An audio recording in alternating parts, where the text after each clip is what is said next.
Kuna wakati unaweza ukajiuliza, wakati wa kufungua utumie njia ipi inafaa kupata chakula? Sasa katika mada ya leo nimekumbuka ndugu zangu ambao wanafunga, walipo kwenye mfungo wa Kwaresma, walipo kwenye mfungo wa Ramadhani au kama kwenye mfungo wote ule. Wanapofungua utumie mbinu gani ya kula au njia gani ambayo ni ya kitaalamu, ambayo wataalamu wa afya tunashauri kula, ambayo haiwezi kukuletea madhara ya kiafya na ukaendelea na mfungo wako bila kuwa na changamoto yoyote. Utakuwa nami Daktari Lenny Komba nikikuletea mada hii kwa undani. Kama ulikuwa bado kujiunga nasi, bonyeza alama subscribe kisha kengele pembeni yake. Kwanza tuangalie, mfungo ni tendo la kiimani ambalo mtu anaamua kulifanya ili kujiweka karibu na Mungu wake.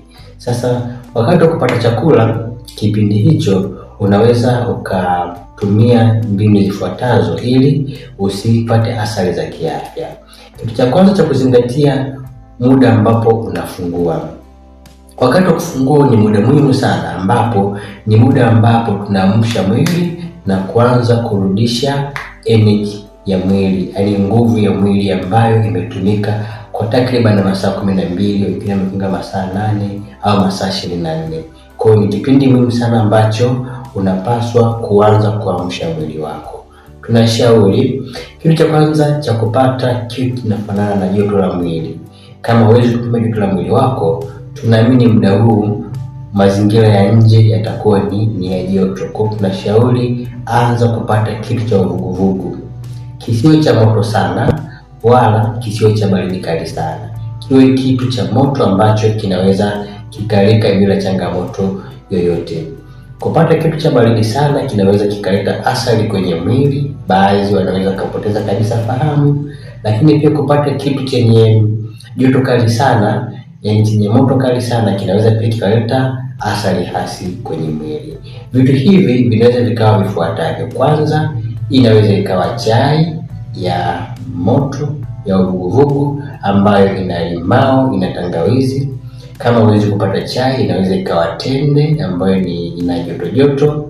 Kama huwezi kupata tende, inaweza ikawa ni futari laini ambayo si nzito, laini sana, yenye joto.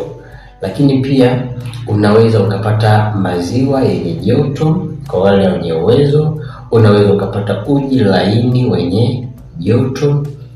Vitu hivi tunashauri viwe na sukari ya kati, sio sukari nyingi sana, kwani ukipata sukari nyingi sana utaufanya mwili wako upate nguvu kwa kasi, lakini pia upoteze nguvu kwa kasi. Kwa hiyo tunashauri sukari iwe ya wastani, isiwe sukari nyingi sana. Zingatia sana, kwa sababu unapofungua saizi ukianza kunywa kitu chenye sukari nyingi, unakunywa mirinda yenye sukari nyingi au kitu chenye sukari nyingi, mwili wako utapata nguvu kwa muda mfupi, lakini ile nguvu ikishapanda juu kwa muda mfupi, mwili wako pia utapoteza ile nguvu kwa muda mfupi pia. Kwa hiyo utajikuta hata kabla hujamaliza daku tayari siku inayofuata umeshachoka. Kwa pata kitu chenye sukari ya wastani, kisiwe na sukari nyingi, ili mwili uweze kutunza sukari yake ipande taratibu.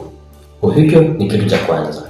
Baada ya kupata kitu cha moto na kitu cha uvuguvugu, tunashauri kaa takriban dakika 15, 10 mpaka 15, ndipo upate mlo mwingine. Kwa kipindi hiki tunashauri sasa nenda kafanya ibada. Sawa? Kama ulikuwa ni Mkristo umefunga, basi pata sala zako, mshukuru Mungu, sasa una nguvu. Mshukuru Mungu kwa kukutunza siku hiyo nzima. Kama ulikuwa ni Muislamu, basi kabisa, basi kwa hizo dakika 10 mpaka 15 tunazitumia kufanya ibada. Fanya ibada baada ya kupata mlo wa kwanza. Kwanza unatoa nafasi kwa mwili kuanza kutengeneza sukari yake taratibu, lakini pia unapata nafasi ya kumshukuru Mungu wako.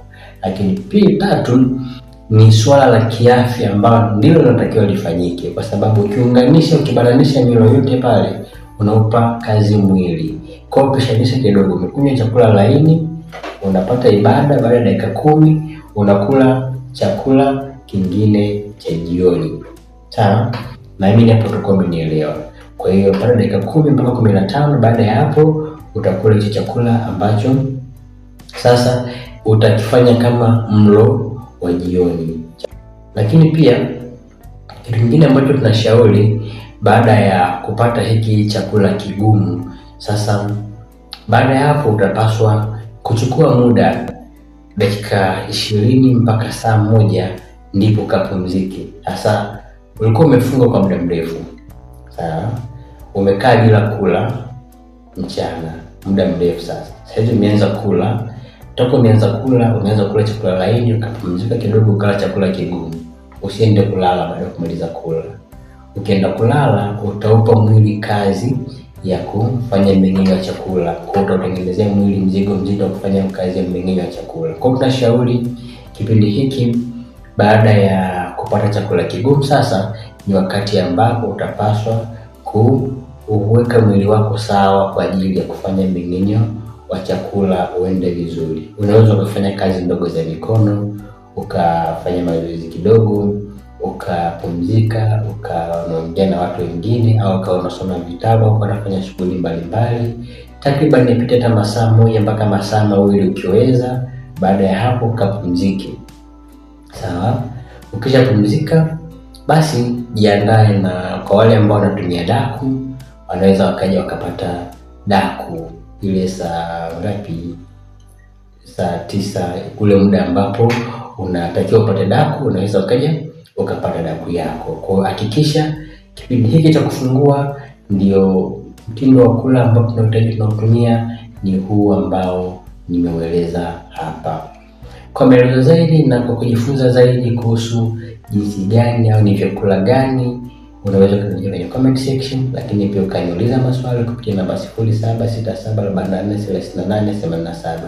Ulikuwa nami Daktari Lenny Komba. Nikutakie siku njema na mfungo mwema na Mungu akubariki.